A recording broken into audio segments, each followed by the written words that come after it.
presentiamo del Trofeo Triveneto con 14 atleti e abbiamo fatto adesso il campionato regionale a Spilimbergo la domenica scorsa, in cui abbiamo avuto l'orgoglio di avere 2 maglie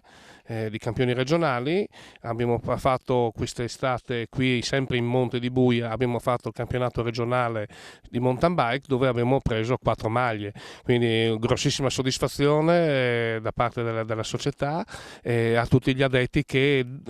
danno una mano a questi ragazzi a farli crescere in maniera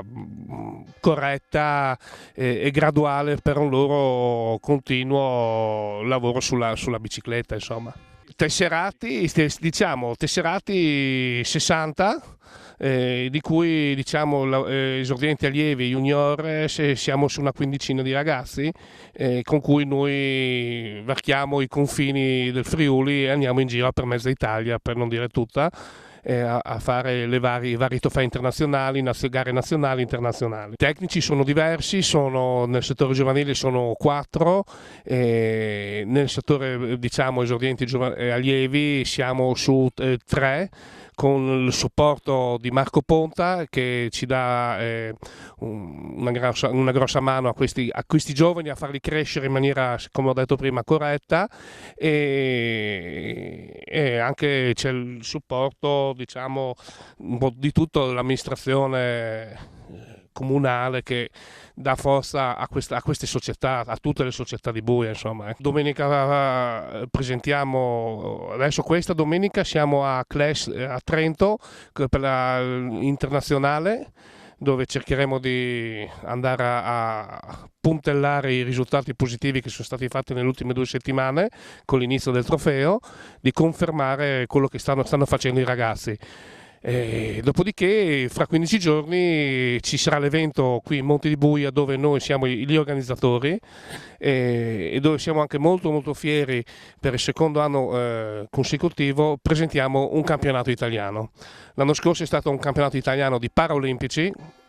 che ha avuto un grossissimo successo di critica e di visibilità verso proprio per questa entità che non viene sempre messa un po' sotto gamba, però veramente è stato molto bello. Quest'anno invece abbiamo avuto la fortuna di riconoscere delle persone e faremo il campionato italiano dei Vigili del Fuoco, che è una forza nazionale che anche loro tante volte sono sottovalutati, invece vanno valutati proprio per il tipo di lavoro che fanno, e quindi siamo veramente orgogliosi di averli qui a Buia a fare questo evento. Innanzitutto voglio ringraziare per primi tutto lo staff e tutti i genitori e i vigili del fuoco che hanno fatto in modo che questo diventi un gran bel evento. Li ringrazio sentitamente, l'amministrazione comunale per il posto e il loro supporto a noi società ciclistica James Bike, ma a tutte le società di Buia è molto presente, voglio rimarcare questa cosa, e naturalmente anche tutti i nostri partner esterni che con il loro supporto ci danno veramente una mano a far crescere questi giovani ragazzi dai 5 ai 17 anni, sono veramente molto molto contento, e grazie ancora a tutti i nostri partner.